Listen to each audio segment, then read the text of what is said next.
여호와께로 돌아가자, 이런 제목으로 예레미야가 강의를 이어가도록 하겠습니다. 재앙과 고통을 주시는 하나님의 깊으신 뜻은 모든 인생들이 자신의 실존을 깊이 발견하고 깨닫기를 바라시는 것입니다. 인간은 하나님을 떠나서 죄를 지을 수밖에 없는 존재들임을 아시는 하나님께서는 언제나 그 연약하고 허물 많은 우리들을 결코 포기하지 않으시고 하나님의 본심과 달리 때로는 인생 속에서 고난과 근심을 주심으로 우리의 죄와 허물을 정직하게 돌아보게 하십니다. 어린 자녀가 계속해서 그릇된 길로 행하고 잘못을 저지를 때 부모는 이윽고 이를 분명하게 훈계하고 교정하고자 마음을 먹게 되고 이를 실행에 옮길 때는 하는 수 없이 매를 들 수밖에 없듯이 하나님께서도 그 사랑하시는 백성들의 무지와 죄와 허물들을 언제까지나 간과하기만 하시는 분이 결코 아니십니다. 완고하고 어리석음으로 돌이키지 않는 그 오래된 죄악의 문제를 마침내 다루고자 하실 때 우리의 삶 속에서 예기치 않은 큰 괴로움과 고통을 당하는 일들이 일어날 수밖에 없고 이를 통해서 철저하게 우리의 죄와 허물을 찾고 발견하는 과정들을 통과하도록 하나님께서는 분명히 우리 인생 가운데 섭리하실 수 있다는 것을 우리는 기억해야만 합니다. 종양을 드러내고 부러진 뼈가 다시 제자리에 굳어지기까지 그 고통과 불편함을 감수할 수밖에 없듯이 하나님께서 우리를 우리가 있어야 할 자리에 되돌려 놓으시는 과정은 분명 우리에게 견디기 힘든 고통과 아픔이 수반되는 그런 시간일 수 있는 것입니다. 유다를 재앙과 고통으로 몰아가실 때 그 모든 일들을 행하신 분은 여호와 하나님이셨습니다. 하나님께서 유다에게 멍에를 매게 하셨습니다. 하나님께서 근심케 하시고 고생을 당하도록 하셨습니다. 돌을 쌓아 길을 막으시고 부르짖으나 그 기도를 듣지 않으셨고 하나님께서는 성난 곰과 사자같이 유다를 찢으셨습니다. 유다와 예루살렘은 진노하시는 하나님의 관역이 되어야 했고 모든 사람들이 비웃음과 노랫소리를 들어야 하는 조롱의 대상이 되어야 했습니다. 우리의 모든 힘과 하나님에 대한 소망이 끊어져 버렸다고 고백하도록 만드시기까지 유다가 하나님께로부터 받은 모든 고난은 감당기 힘든 가혹한 것이었습니다. 그러나 성경은 분명하게 그 모든 일들이 우리에게 일어난 것은 우리를 사랑하시는 하나님의 본 마음이 아니셨다고, 하나님의 본래의 마음이 아니셨다고 선명하게 기록하고 있습니다. 그렇게까지 아프게 하시고 고통스럽게 하시며 두렵게 하고 절망케 하시기까지 하셨던 그 모든 시간들이 우리를 향해 가지고 계시는 하나님의 본래의 마음이 아니시다. 성경은 그렇게 말씀하고 있습니다. 병원에 가면 울부짖는 아이들의 모습을 종종 볼 수 있습니다. 주사를 맞기 싫어해서 도망을 치는 아이에서부터 심각한 상처를 치료하는 과정에서 자지러지듯이 우는 아이까지 아이는 자기를 아프게 하는 의사와 그 의사로부터 자기를 전혀 지켜주지 않는 부모님을 원망스러운 눈으로 바라보면서 자기의 고통을 호소하지만 의사도 아이의 부모님도 아이를 치료하고 주사를 맞도록 단단히 붙잡은 그 손을 절대로 놓아주지 않습니다. 그렇게 하는 이유는 오직 한 가지죠.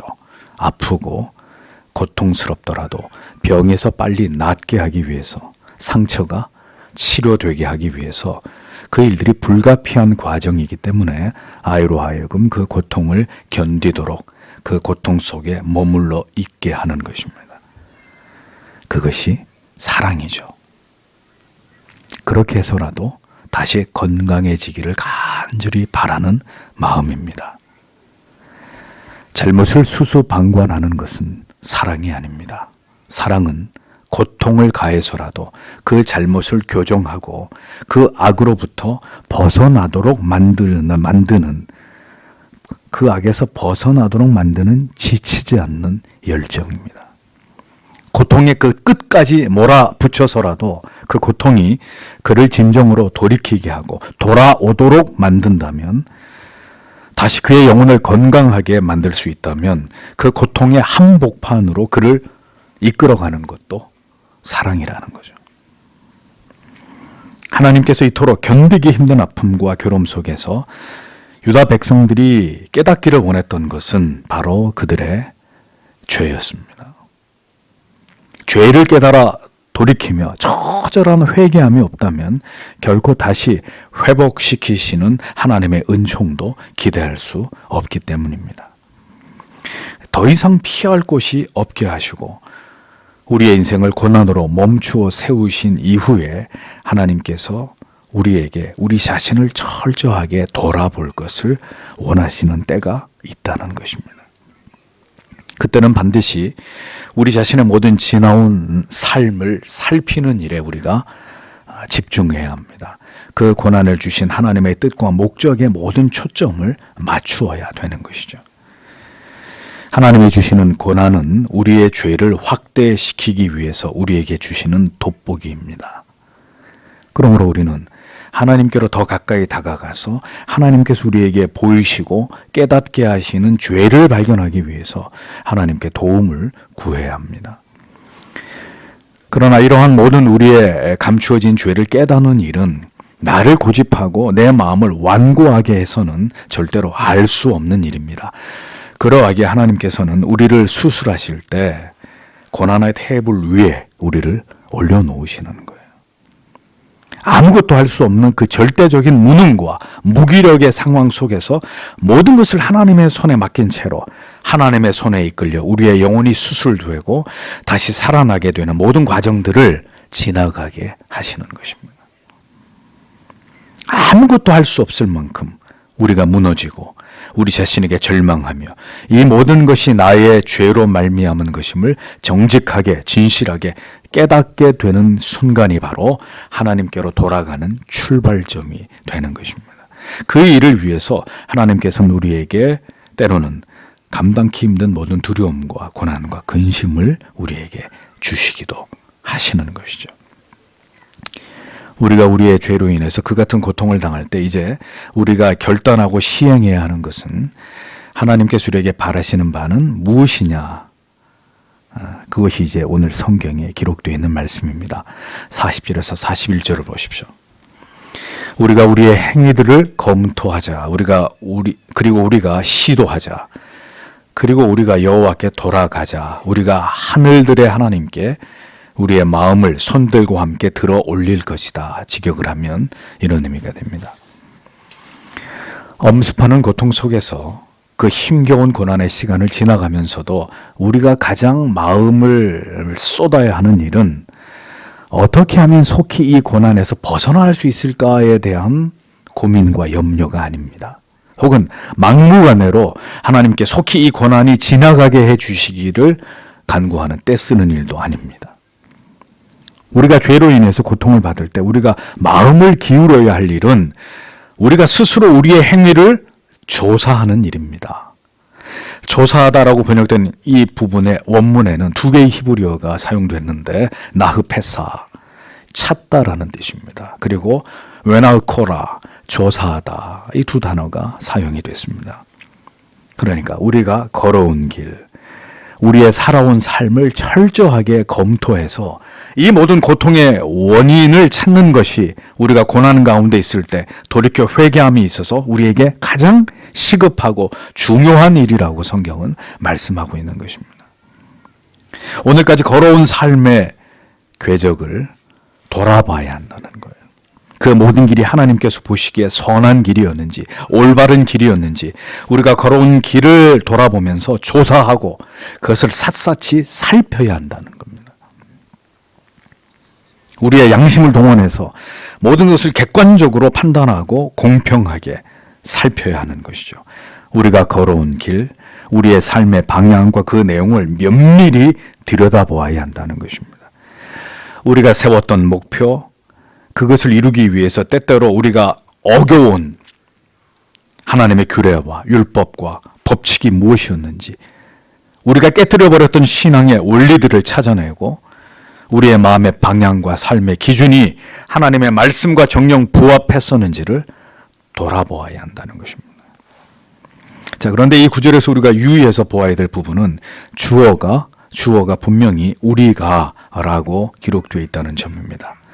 오늘 우리에게 닥친 이 모든 재앙과 징계를 우리 모두의 문제로 공적으로 다루어야 되고, 그것에 대한 공적인 하나님의 심판 앞에서 먼저는 우리가, 그리고 그 다음으로 우리 개개인이 어떻게 무엇을 회개하고 돌이켜야 될지를 면밀히 살피는 일들이 반드시 필요하다는 것입니다. 먼저는 공적으로 우리가 하나님 앞에 어떤 죄를 지어왔나, 이 나라가, 이 민족이, 우리 공동체가, 우리 가족이 하나님 앞에 어떤 잘못을, 어떤 죄를 지으면서 여기까지 왔는가. 그 다음에는 그 우리 속에 포함되어 있는 나의 죄는 그러면 무엇인가. 그렇게 우리가 하나님 앞에 살아왔던 모든 시간들을 철저하게 돌아보아야 한다는 점을 성경은 강조하고 있습니다. 우리 모두의 문제라고 규정하고, 그 우리 속에 포함된 내 자신이 오늘까지 어떻게 하나님을 신앙했고 세상 속에서 참된 신자의 삶을 구현해 왔는지를 철저하게 규명해 보아야 한다는 것입니다. 이 모든 재앙적인 현실 속에서 우리의 잘못, 그리고 나의 잘못과 죄가 없는지를 면밀히 살필 필요가 있다는 것입니다. 물론 이러한 마음으로 우리의 지나온 삶을 살피는 일도 하나님의 은혜가 임하지 않고는 어려운 일이지만, 성경은 그 회복의 길로, 회개의 길로 나아가는 일에 먼저 우리의 마음과 우리의 지정의가 움직여야 된다는 것을 말씀하고 있습니다. 우리 삶을 돌이키는 일에 우리의 결단과 의지는 전혀 중요한 게 아니라면 성경은 우리가 무엇을 하나님께 결행해야 하는지에 관해서 이토록 많은 말씀들을 우리에게 주실 이유가 없을 것입니다. 회개의 자리로 나아가는 길에서 우리는 철저하게 이 모든 고난의 원인을 우리 안에서, 내 안에서 찾아야 합니다. 우리 편에서 하나님께서 보시기에 무엇이 잘못됐고 우리가 어떤 죄악된 일들을 범했는지를, 그 모든 문제의 답을 찾고자 하는 간절한 마음이 우리 안에 일어나기를 하나님께서 원하신다는 거예요. 하나님께서는 회개하고자 하는 자에게 회개할 마음을 부어주십니다. 기도하고자 하는 자에게 기도의 문을 열어주십니다. 하나님께로 돌아가고자 하는 자에게 돌아갈 마음을 부어주시는 것입니다. 진실로 간절히 하나님을 찾고 만나고자 하는 자에게 하나님은 만나주십니다. 그러니까 막연하게 마음만 먹고 있는 것이 아니라 진실로 나의 모든 죄와 허물에 대해서 그것을 내 안에서 발견하고 찾는 일에 진지하고 지속적이고 정직한 마음으로 하나님께로 나아오는 자에게 하나님께서는 그의 영혼의 눈을 열어서 자기의 허물과 죄를 보게 하시고, 어디서부터 하나님과 멀어지기 시작한 것인지를 깨닫게 하심으로 그것들에 대해서 애통하는 마음으로 하나님께 간구할 수 있는 은혜를 부어주시는 것입니다. 여러분, 진정한 회개의 길로 나아가는 것은 그래서 절대로 녹록하지 않습니다. 우리의 영혼에 갈피에 숨겨진 죄들, 오랫동안 우리 안에 유착되어 있어서 그것이 죄로 여겨지지 않을 만큼 우리에게 친숙해져 버린 그런 죄악들을 발본색원하는 일은 절대로 쉽게 끝나는 일이 아닙니다. 우리가 죄라고 여기지 않은 일들, 우리의 어리석은 고집과 생각들까지 모두 캐내어서 그것이 모든 신앙의 침체와 하나님과 멀어지게 된 원인이었음을 발견해 나아가는 일은 결코 간단한 문제일 수 없습니다. 그렇게 쉽게 이루어질 일 같으면 하나님께서 그 같은 고난과 괴로움으로, 근심과 고통으로 우리를 이끌어 가지도 않으셨을 것이라는 거죠. 우리의 무죄와 어리석음은 우리의 어리석은 죄성은 마치 엉켜있는 실타래처럼 우리의 영혼을 올가매고 있습니다. 그러니까 누구도 자신의 그러한 죄성과 허물에서 쉽게 벗어날 수 없고 심지어 그것을 인지할 수조차도 없습니다. 우리 자신을 하나님 말씀 앞에서 객관화하는 일이 가장 어렵고 힘든 일이에요. 우리는 우리의 죄와 허물에 집중하기보다는 언제나 우리가 자랑하고 인정받고 높임을 받고 싶은 면에 더 치중하는 그런 존재들이기 때문입니다. 죄는 자꾸 은폐하고 합리화하기 마련이고 항상 다른 문제로부터 비롯된 것으로 핑계하고 투사하기 십상입니다. 그러는 가운데 우리 영혼은 더 하나님께로부터 은혜의 민감한 마음으로부터 멀어지게 되고 흑암 속으로 미끄러져 내려가게 되는 것입니다. 하나님의 은혜와 회복을 추구하는 자는 반드시 자기 영혼을 이끌어서 하나님께로 진리의 빛과 은혜의 훈풍이 불어오는 방향으로 나아가게 되어 있습니다. 그리고 그렇게 되어야 합니다. 그러나 진정으로 하나님을 추구하며 은혜와 회복을 구하지 않는 자는 혹은 그것을 구해도 그 방향이 잘못된 영혼은 결코 그 혼란과 어둠 속에서 벗어날 길을 찾지 못하고 계속 그 침체의 어둠 속에서 머물러 있을 수밖에 없게 되는 겁니다. 진실되고 겸손한 마음으로 진정으로 하나님을 찾는 자 반드시 빛 앞으로 나아가게 됩니다. 하나님을 경험하는 은혜를 누리게 됩니다. 하나님께서는 반드시 그 영혼을 도우실 것이고 돌아갈 길을 인도하실 것입니다. 여러분, 치료의 방법은 누가 결정하나요? 치료의 방법은 환자가 결정합니까? 의사가 결정합니까? 의사의 절대적인 권한이잖아요. 그러면 의사의 말을, 의사의 처방을, 의사가 내린 치료의 방법을 신뢰하고 따라야 됩니다. 요즘처럼 의학 정보가 유튜브나 인터넷을 통해서 많이 공개된 시대는 환자가 가서 종종 의사를 가르친다고 하더군요. 의사 선생님, 제 병은 이거고요. 이렇게 치료해야 됩니다. 의사가 황당하지 않겠습니까?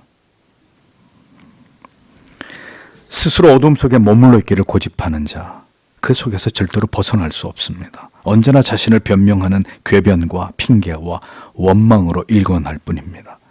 그러하기에 다시 돌이켜 회개함으로 하나님과의 모든 관계를 회복하는 일에는 가장 먼저 철저하게 우리의 죄를, 허물을 규명하는 일에 우리가 하나님의 뜻에 순복하려는 일에 지대한 노력을 기울여야 합니다. 하나님께서는 회개할 마음, 그 낮아지고 통회하는 마음이 우리에게 있는지를 보십니다.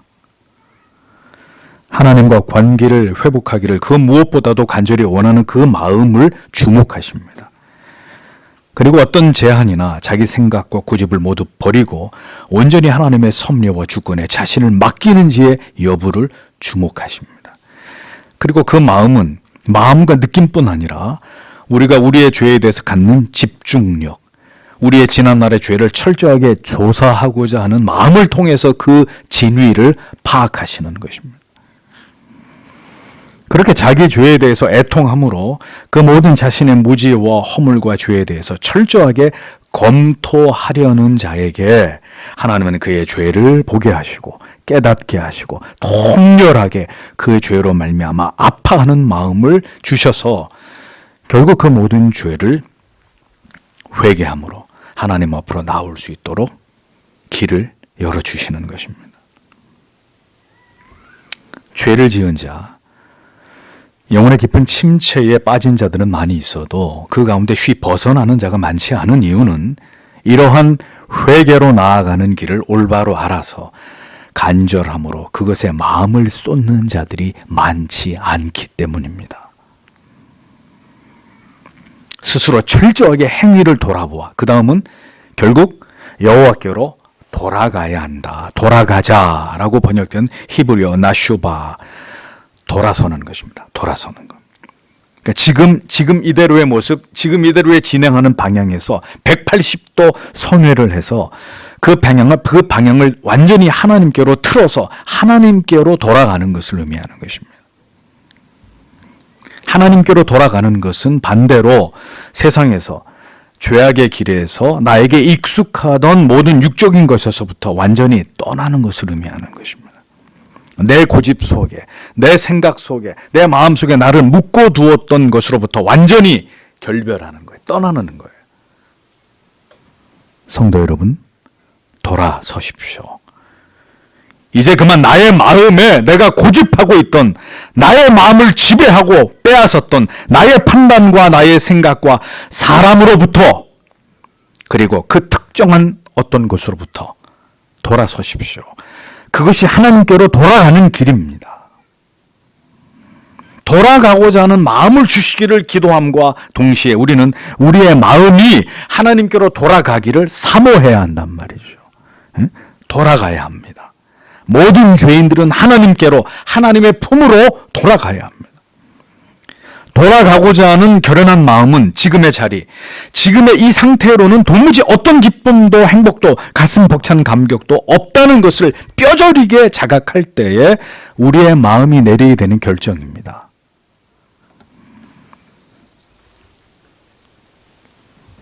죽을 만큼 힘들고 죽을 것처럼 열심히 살았는데도 그 끝에는 내가 원하는 그것을 얻지 못했을 때 우리는 이제 가던 길을 멈추고 다시 돌아갈 생각과 결정을 내리게 됩니다. 따라서 모든 인생은 하나님 없이 걸어가는 인생의 여로에서 반드시 이 길이 아니라는 결론에 도달해야만 한다는 것이죠. 어리석은 죄인들은 모든 환경에, 그리고 우리의 뒤틀린 감정에 쉬 적응해버리는 습성이 있습니다. 그러니까 불편함도 그것에 길들여져 버리면 그것을 고치려고 하지 않고 그것이 크게 잘못되었다고 느끼지 못한단 말이에요. 그러니까 자꾸 아직은 괜찮다고 여기는 것입니다. 오래 사용해서 고장이 났는데도 쉬 버리지 못하는 것들이 여러분에게 한두 가지가 있을 겁니다. 왜일까요? 그 왜 못 버리죠? 그것에 적응이 되었기 때문이에요. 적응이.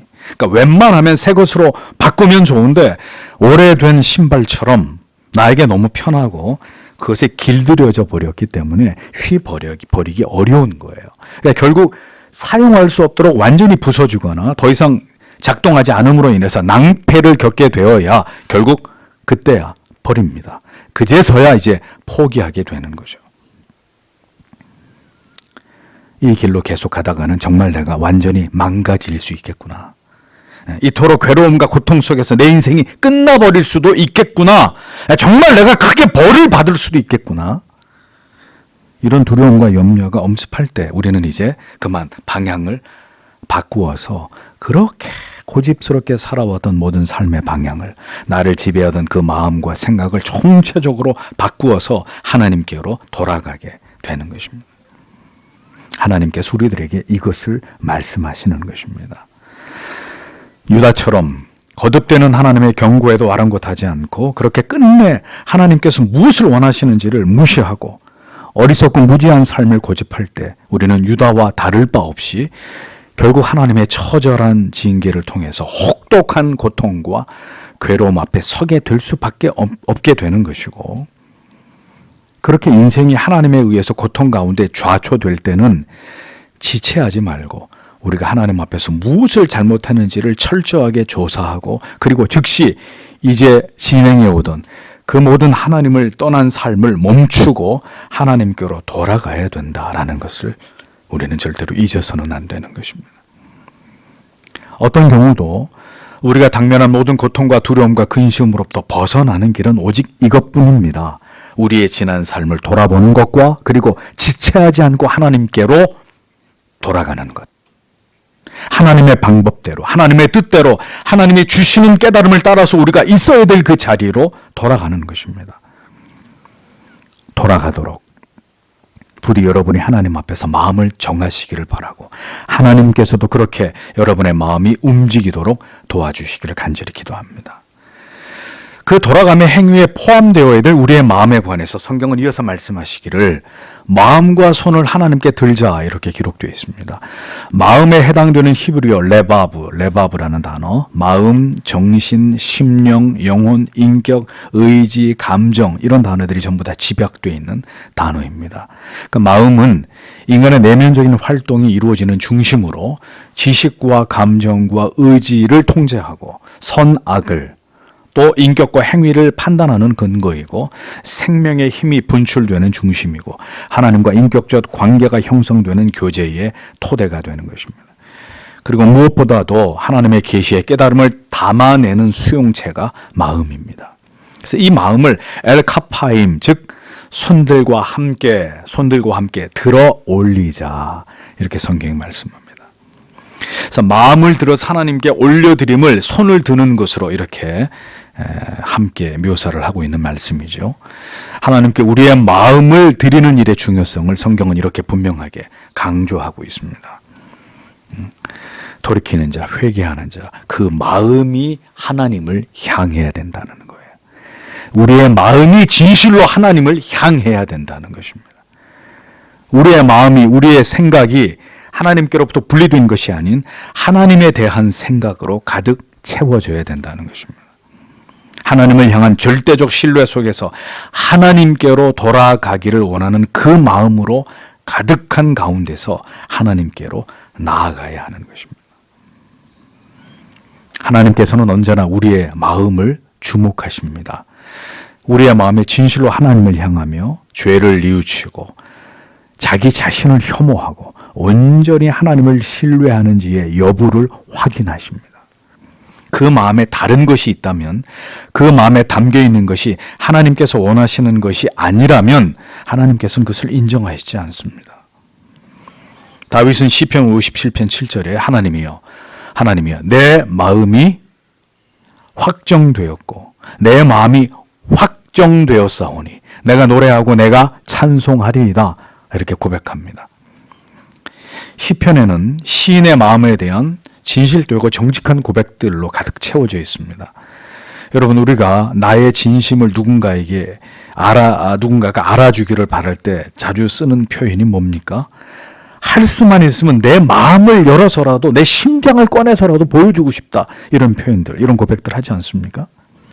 시편 139편 23절 24절에서 또다시 다윗은 하나님께 자기의 마음을 이렇게 고백하죠. 하나님이여 나를 살피사 내 마음을 아시며 나를 시험하사 내 뜻을 아옵소서. 내게 무슨 악한 행위가 있나 보시고 나를 영원한 길로 인도하소서, 이렇게 고백합니다. 하나님이 내 마음을 지금 꿰뚫어 보시라는 거예요. 내 마음에 무슨 악이 있나. 켈빈 하면 떠오르는 로고는 오른손으로 심장을 들이는 듯한 이런 그림이죠. 그는 파렐에게 편지를 보내면서 이렇게 말합니다. 나의 마음을 주님께 드립니다. 기꺼이 그리고 진심으로. 가장 간절하고 진실할 때 우리는 다른 무엇보다도 진실되고 정직한 내 마음을 알아주기를 갈망하게 됩니다. 하나님, 제 마음을 들여다보십시오. 하나님을 사랑하는 마음에서 조금이라도 부족한 것이 있으면 하나님 지금 저를 데려가셔도 좋습니다. 하나님께서 우리에게 넘치는 사랑과 은혜를 베풀어 주실 때 우리가 할 수 있는 가장 정직하고 진실된 고백은 바로 이것입니다. 하나님을 사랑하지 않으려는 마음이 조금이라도 있다면 하나님 다 불로 태워버리십시오. 이것이 마음을 하나님께 드리는 자의 정서이고 하나님께서 받으시는 정직하고 진실된 마음입니다. 그러니까 진실로 마음이 그렇지 않다면 이렇게 고백할 수도, 이렇게 기도할 수도 없는 거잖아요. 성경은 이것이 고난과 고통의 한복판에서 하나님을 향해서 가져야 될 마음이라고 우리에게 말씀하고 있습니다. 그러니까 이것이 하나님 앞에 필요하다는 것은 하나님이 고난을 통해 우리의 모든 불순물들을 태우고자 하는 것이 하나님의 뜻이라는 거예요. 하나님을 사랑하지 않고 있는 우리 안에 있는 많은 방들을 다 태워버리고 부셔버리고 우리의 모든 마음이 하나님께만 집중되기를 원하시기 때문에 하나님이 우리에게 고난을 주신다는 거예요. 그래서 결국은 우리 입에서 자, 이제 하나님 보십시오. 하나님이 다 가져가셨습니다. 내가 이제 사랑할 대상은 하나님뿐입니다. 그것을 하나님께서 아시지 않습니까? 이 고백이 나오는 시점까지 우리를 고난으로 끌고 가시는 거예요. 그게 하나님의 목표이기 때문에. 그러므로 그러므로 성도 여러분, 우리의 마음이 하나님을 향하도록 해야 합니다. 하나님의 말씀을 품고 그 말씀을 묵상하고 우리의 마음이 하나님으로 채워지기를 사모하셔야 합니다. 지금 유다 백성들에게 가장 시급한 것이 무엇인지를 지적한 선지자는 이제 다시 유다가 당하고 있는 괴로움과 고통을 묘사하면서 이 모든 고통이 하나님께로부터 말미암은 것이다, 이것을 증언하고 있습니다. 우리의 행위를 조사하고 하나님께로 돌아가며 마음과 손을 들어 하나님을 구하는 것이 유다를 향한 하나님의 뜻임에도 불구하고 유다 백성들이 하나님께로부터 받아야 됐던 괴로움과 고통을 선지자는 계속해서 묘사합니다. 그들이 고난을 받는 가운데 느끼고 있었던 생각과 마음에 대해서 선지자가 대신 이렇게 고백하고 있었던 것이죠. 42절, 43절을 보십시오. 우리가 범죄했습니다. 그리고 우리가 반역했습니다. 당신께서는 용서하지 않으셨습니다. 당신께서 진노로 가리셨습니다. 그리고 당신께서 우리를 추격하셨습니다. 당신께서 살해하셨습니다. 당신께서 동정하지 않으셨습니다. 한글 성경에는 쭉 문장이 이어져 있는데 보십시오. 다 끊어져 있는 문장이 당신께서 하나님이 계속 우리한테 이렇게 하셨다고 이야기하고 있습니다. 하나님의 진노하심의 채찍을 맞으면서 이제 하나님께로 돌이키는 과정에서 그들이 맛보아야 할 하나님의 징계가 얼마나 크고 고통스러운 것인지를 성경이 분명히 다시 말씀하고 있습니다. 원문에는 유다가 그들의 범죄함과 반역을 고백하는 의미가 선명하게 드러나 있어요. 우리가 범죄하였습니다. 우리가 반역하였습니다. 이렇게 기록되어 있어요. 유다는 이 모든 일들이 그러니까 그 누구 때문이 아니라 우리 자신들의 범죄와 하나님에 대한 반역으로 말미암은 것이다, 이걸 분명하게 고백하는 거예요. 우리의 행위를 면밀히 조사하면 조사할수록 우리의 삶의 모든 걸어온 길을 되살피면 살필수록 우리는 우리가 하나님께 죄악된 길을 걸어왔고 우리가 우리의 의지로 온갖 죄를 범하여 왔다는 것을 깨닫게 되는 겁니다. 회복의 은혜가 임하기 전에, 하나님과 다시 관계가 회복되기 전에 다시 말씀드리지만 그것을 진심으로 원하는 자들이 기억해야 할 일이 뭐냐? 앞에서 밝힌 바대로 정직하게 자신의 죄를 고백하는 것이다 라는 겁니다.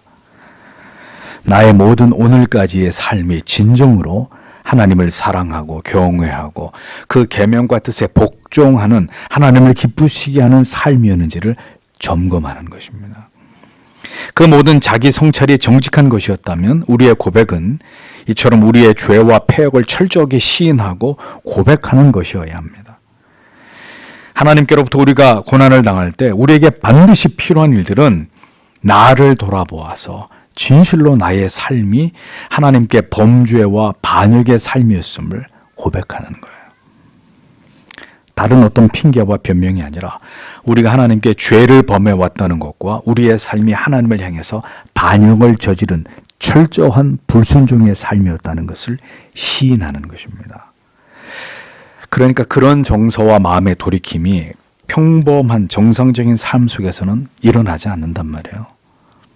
절대로 죄인이 뱀이 허물을 벗듯이 자기에게 감춰져 있었던 죄가 이렇게 드러나면서 내가 하나님 앞에 사실은 이런 패역과 반역과 강팍과 불순종과 하나님보다 나를, 세상을 더 사랑하는 삶을 살아왔습니다, 이거 고백하는 거 쉽지 않거든요. 그래서 하나님이 고백하도록 만드는 거예요.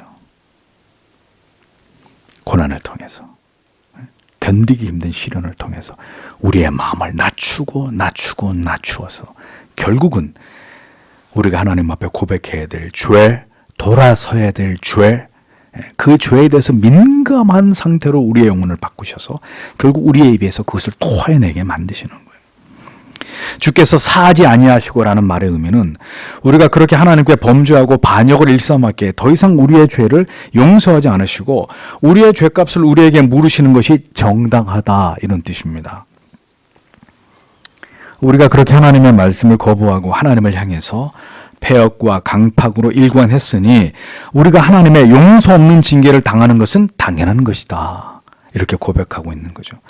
나아가서 하나님께서 스스로 가리우시고 군축하시며, 어려운 한자입니다, 사륙하사 긍휼을 베풀지 않으심 또한 모두 정당한 것이다, 이렇게 고백하는 거죠.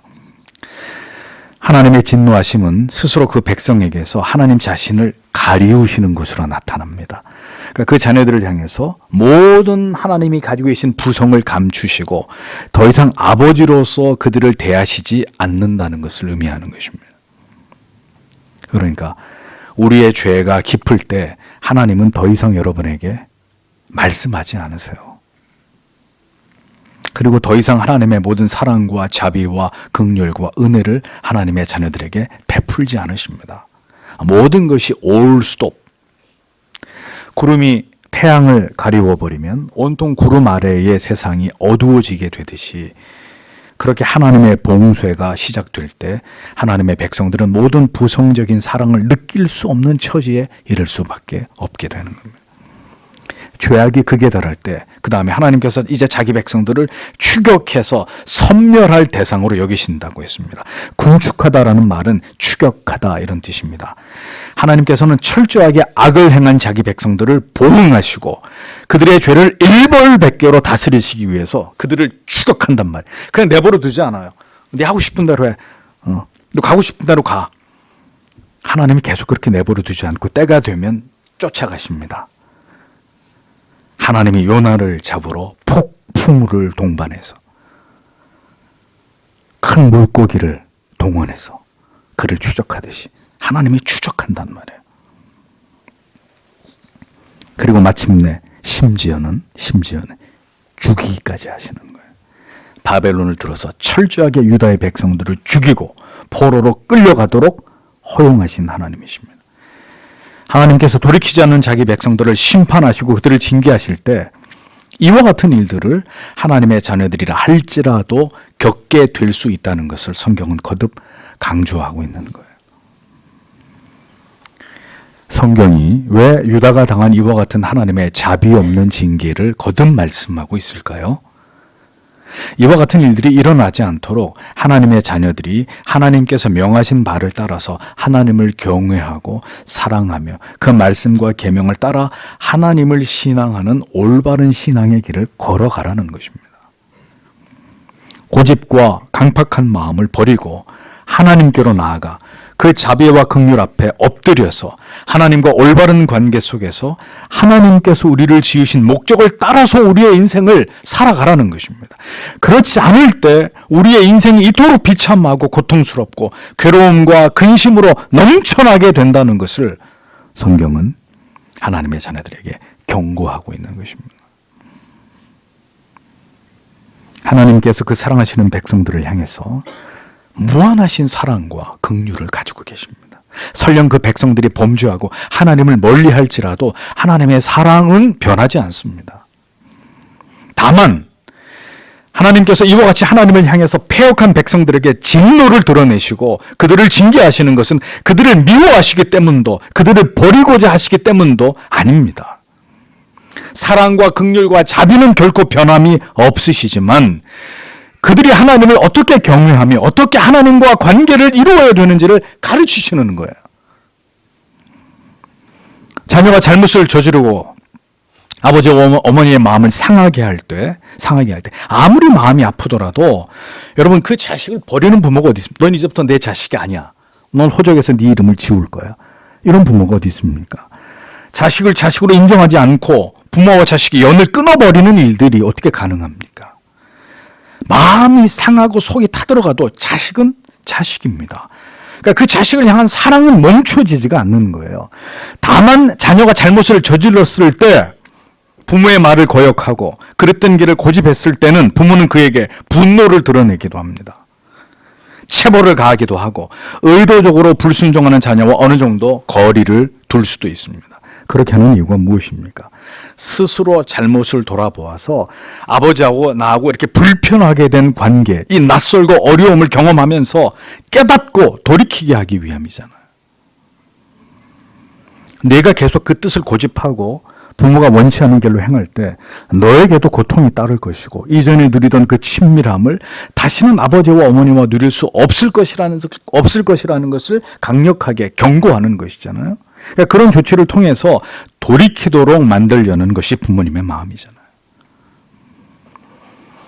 하나님께서 우리를 사랑하시되 그렇게 하나님과 관계를 정립하고 더 발전시키고 결코 분리될 수 없는 견고한 믿음으로 하나님의 백성들을 세우시기 위해서 하나님의 호불호를 한없는 인자하심과 반대로 자비와 긍휼을 모두 숨기신 하나님의 강력한 징계를 우리에게 가하기도 하시는 것이라는 거죠.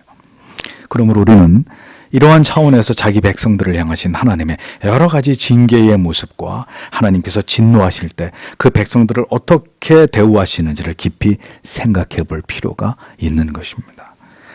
이어지는 44절 45절 당신께서 당신을 위해 구름으로 가리셨습니다. 기도가 건너가는 것으로부터 당신께서는 우리를 백성들 가운데 찌꺼기와 폐물로 두십니다. 이렇게 기록되어 있습니다. 하나님께서 구름으로 자신을 가리셨다고 말씀합니다. 43절에도 진노로 스스로 가리우시고 이런 표현이 나오죠. 하나님께서 자기 백성들에게 하나님 자신을 가리우실 때가 있다. 성경은 분명히 말씀합니다. 때로는 구름 가운데 임재하심으로 자기 백성들에게 하나님의 현현을 나타내실 때도 있지만 여기서 말하는 구름은 하나님의 임재가 아니라 하나님 스스로를 감추심으로 우리가 무엇을 해도 하나님께 도달할 수 없도록 하나님께 나아갈 수 없도록 하나님 자신을 숨기신 구름입니다. 하나님께서 의도적으로 우리의 죄를 다루시기 위해서 우리를 멀리하실 때 우리는 우리의 기도가 막히는 것을 느낄 수 있을 것입니다.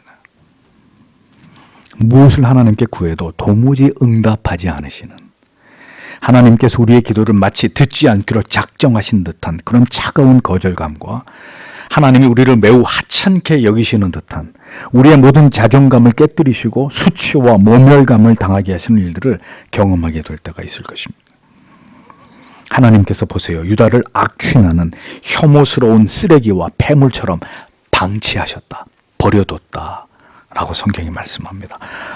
보배롭고 사랑스러운 가치는 모두 다 사라져버리고 이제는 모든 나라들 가운데서 이 세상의 사람들이 보기에 가장 흉물스럽고 가장 볼썽사나운 쓰레기 같은 이런 존재들이 되어버렸다는 거예요.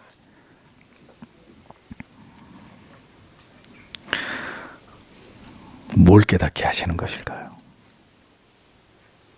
죄가 유다를 그렇게 만들었다는 거예요. 모든 고결하고 아름답던 가치와 그 특권들을 모두 다 잃어버리게 했고 가장 친밀하게 여겨지던 복된 관계를 모두 깨뜨려 버렸습니다. 그리고 그렇게 되어지도록 이 모든 일들을 행하신 분은 하나님이십니다. 하나님께서 유다를 쓰레기와 폐물처럼 그렇게 두셨다라는 것입니다. 성도 여러분, 하나님의 백성들이 세상에서 쓰레기처럼 취급되는 때가 있습니다. 제발 눈에 보이지 않도록 다 없어져 버렸으면 좋겠다. 이런 가치들로 여겨질 수도 있는 것입니다. 하나님과 멀어질 때, 하나님을 떠날 때, 우리는 하나님의 자녀들은 이렇게 하나님에 의해서 처절하게 그 대가를 세상에서 지불하게 되어 있다는 것을 우리는 기억해야 합니다. 그렇기 때문에 가장 어리석은 생각이 뭐냐? 하나님 없는 평안과 안식과 행복과 성공을 꿈꾸는 것입니다. 하나님과 올바른 신앙의 관계를 바로 세우지 않은 채로 세상에서 그럭저럭 살아가는 것입니다. 그렇게 살아가는 삶은 반드시 하나님과 멀어지고 신앙을 잃어버리게 되고 급기야 하나님의 진노를 피할 수 없는 자리에까지 내려가게 되는 것입니다. 우리의 삶에서 하나님의 가치가 소멸될 때 신앙의 중요성, 경건의 가치, 좁은 길을 가야 하는 그 거룩한 의무가 우리에게서 사라질 때 우리가 세상에서 얻고자 하는 모든 가치들도 함께 사라질 수 있다는 것을 잊어버리지 마십시오. 우리가 하나님만으로 행복할 수 없을 때 이 세상에서 우리가 찾는 행복은 모두 다 연기처럼 사라져버릴 것입니다.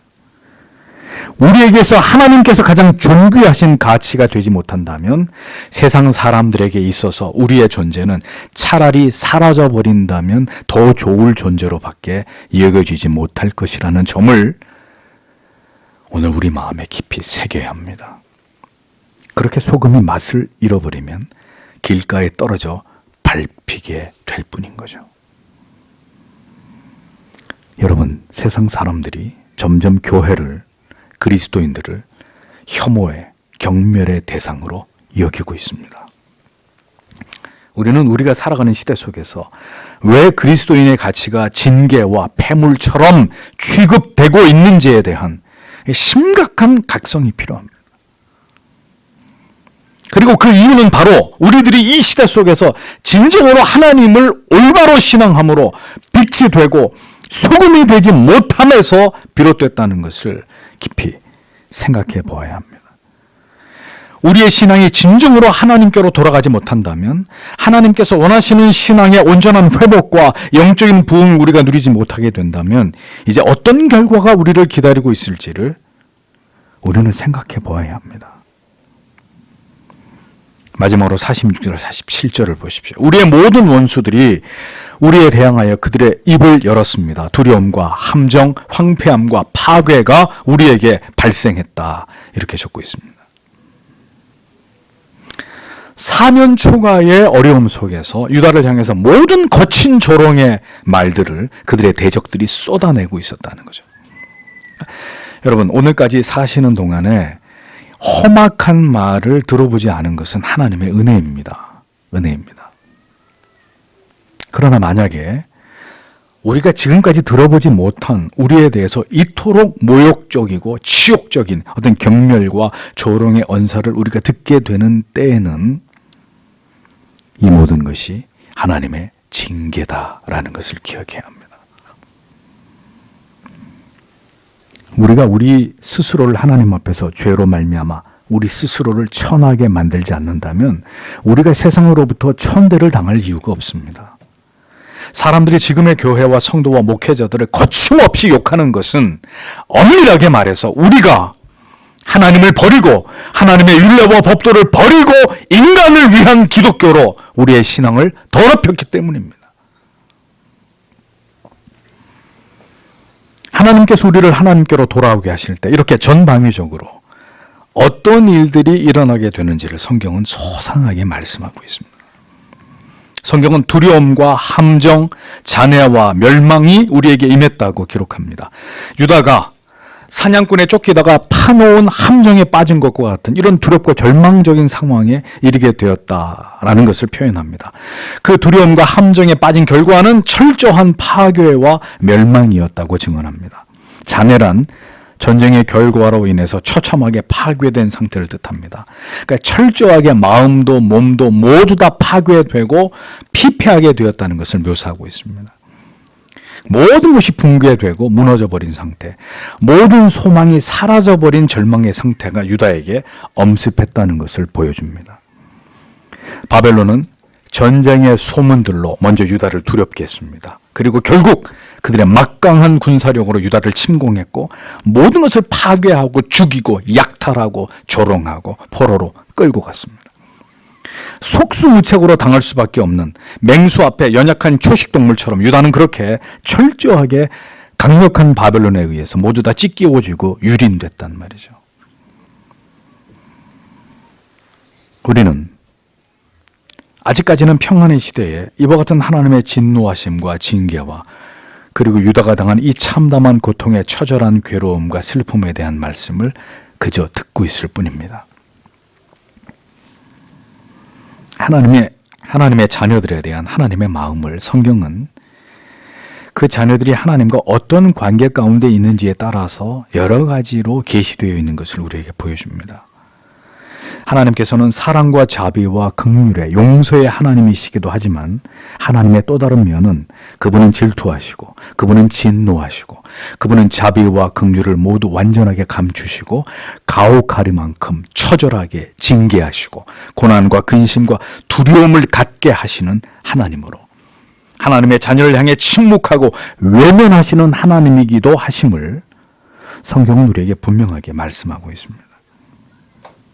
그러므로 우리가 인생을 살아가는 모든 시간은 하나님과 어떤 관계 속에서 지금 존재하고 있는가의 문제와 절대로 떼어놓을 수 없는 시간들이라는 것을 우리가 기억할 필요가 있습니다. 우리가 지금 지금 하나님의 뜻에 순종하고 하나님의 말씀에 바른 원리를 따라감으로 하나님과 동행하고 하나님과 친밀함을 누리고 있는 것이 아니라면 우리는 지금 하나님께 거듭 불순종하고 계속해서 죄를 범함으로 하나님을 멀리하고 있는 삶을 살아가고 있는 것입니다. 하나님과 동행하든지 하나님을 버리고 불순종해서 죄악의 길로 가고 있든지 그 둘 중에 하나라는 말이에요. 중간은 없는 거죠. 문제는 만약에 우리가 후자의 경우에 속한다면 오늘도 하나님께서는 우리를 향해서 오래 참고 계시는 시간들이 지금 지나가고 있다는 거죠. 그게 팩트잖아, 사실이잖아요.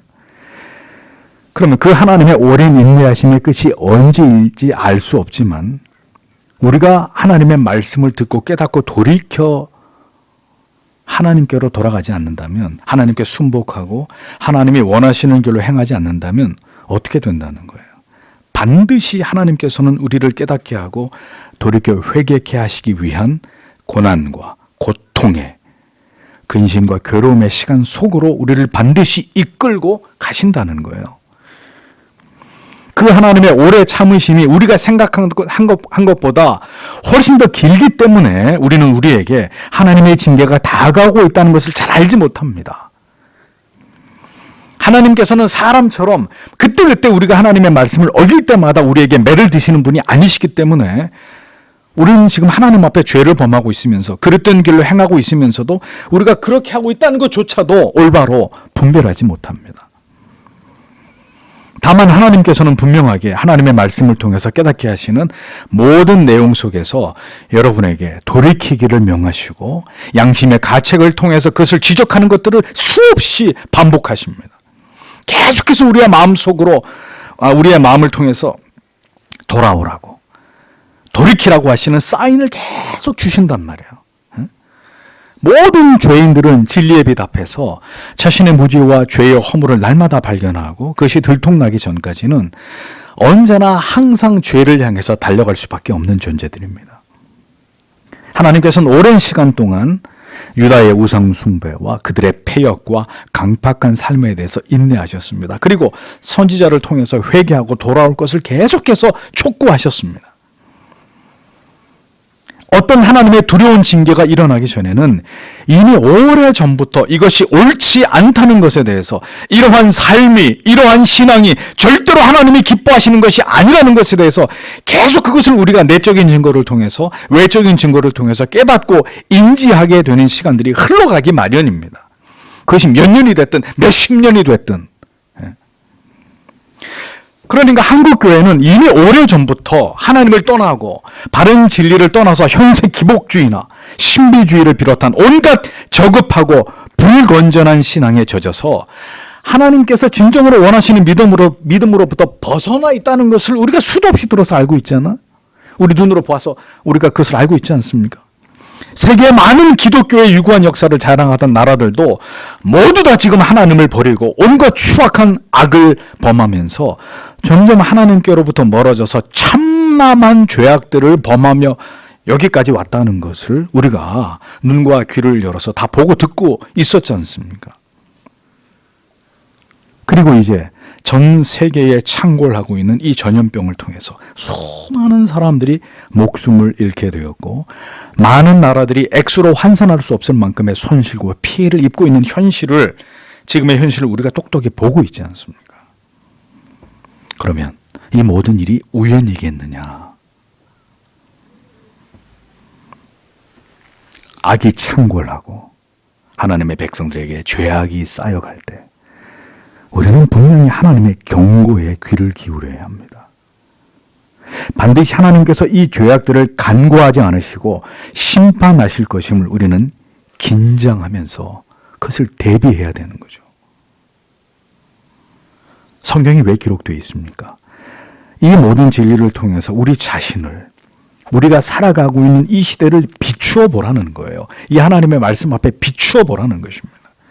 우리의 행위가, 우리가 살아온 삶이, 이 교회가 걸어온 역사가, 우리가 하나님을 신앙해온 그 모든 내용들이 성경이 말씀하신 바와 일치하고 있는지, 우리의 모든 삶의 내용이 하나님의 말씀을 따라온 삶이었는지를 돌아보라는 것입니다. 무엇 때문에 하나님의 말씀이 우리의 마음에 비수같이 임했고 그 말씀 앞에서 내 자신이 탄로나고 마치 모든 죄악에 들통난 것처럼 우리의 마음에 고통이 임했었는지를 생각해 보아야 한다는 거죠. 오늘도 하나님께서는 우리가 그 모든 죄악과 무지와 어둠 속에서 벗어나기를 원하십니다. 그 완고하고 강팍한 마음을 버리고 하나님께로 돌아오기를 원하십니다. 내가 주도하는 삶이 아니라 진정으로 하나님께서 인도하시고 지도하시고 이끄시는 대로 따라가기를 우리에게 요청하고 계십니다. 그렇게 우리를 변화시키시고 바른 길로 인도하시기 위해서 오늘도 우리의 삶에 그래서 크고 작은 고통을 주시는 것입니다. 때로는 우리의 힘으로 도무지 감당할 수 없는 일들을 경험하게 하시고 도무지 우리의 미래를 알 수 없는 불확실함 속에 두셔서 아무리 내가 노력하고 대책을 세워도 그 모든 일들이 허사가 되도록 만드시기도 하십니다. 하나님만을 의지하라는 것이죠. 하나님을 인정하라는 것입니다. 하나님을 경외하고 사랑하면서 인생이 그 본분을 깨달아 올바른 길로 행하라고 말씀하시는 것입니다. 그러므로 지혜로운 자들은 자기의 삶에서 그리고 이 시대 가운데 일어나는 모든 일들을 통해서 사건들을 통해서 하나님의 뜻이 무엇인지를 깨닫기 위해서 노력해야 합니다. 그냥 막연하게 하루하루를 살아가는 것이 중요한 것이 아니라 이 모든 일들이 일어나고 있는 이 시대 속에서 이 나라 가운데 내 가정과 직장 속에서 하나님의 뜻이 무엇인지를 알아서 그것을 가장 중요한 가치로 여기고 그 목적을 이루는 일에 우리의 삶을 집중하고 그것이 우리가 살아가는 이유가 되게 해야 한다는 것입니다. 목적으로서의 예수, 수단으로서의 삶입니다. 왜 유다는 이와 같은 처절한 고통 속에서 멸망을 당해야 했느냐? 그들이 하나님의 징계 안으로 들어갈 때 어떤 생생한 고통을 맛보아야 했느냐? 우리는 이 성경 말씀을 묵상하면서 소름이 돋아야 합니다. 그 시대와 이 시대가 다르지 않고 우리의 주변에서 일어나는 모든 일들이 성경 속에서 일어난 일들과 별반 다르지 않음을 느낄 때 우리는 우리의 시대 가운데서도 하나님의 어떤 뜻이 곧 이루어질 것이라는 것을 알아야 합니다. 부흥이 아니라면 철저한 멸망과 파괴와 고통뿐임을 알아서 이제 우리가 무엇을 위해 노력하고 어떻게 하루하루를 하나님 앞에 살아가야 될지를 진지하게 고민해야 되는 것입니다. 성도 여러분, 시간이 빠르게 지나가고 있습니다. 세상이 지금 급변하고 있습니다. 어떤 일들이 또 우리를 기다리고 있을지 상상하기조차도 쉽지 않습니다. 지금은 여호와께로 돌아가야 할 때입니다. 하나님께 마음을 고정하고 부디 하나님께서 우리를 돌이키게 하시고 돌아가야 할 길을 보이시며 우리가 하나님을 더 올바로 알아서 하나님을 기쁘시게 하는 뜻을 행할 수 있도록 지금은 우리가 하나님 앞에 엎드려 기도해야 될 때입니다. 다시 말씀드리지만 성도 여러분, 교회가 개혁되지 않고는 우리에게 미래는 없습니다. 교회가 다시 성경의 진리로 하나님을 올바로 경외하는 그 믿음으로 그 추상 같은 교리로 돌이키지 않는 한 우리의 미래는 지금보다 더 고통스럽게 될 수도 있을 것입니다. 하나님께서 부디 교회를 깨우시고 모든 하나님의 자녀들의 영혼을 깨우셔서 죄악된 길에서 돌이키는 은혜를 부어주시기를 오늘도 우리는 하나님 앞에 간절히 기도해야 되리라고 믿습니다. 우리의 마음을 하나님께로 향하고 하나님께서 부디 우리가 하나님의 은혜 안에서 살아갈 수 있는 길을 열어주시기를, 우리에게 소망을 주시기를 간절히 하나님 앞에 기도하기 원합니다. 기도하겠습니다. 주신 말씀을 생각하면서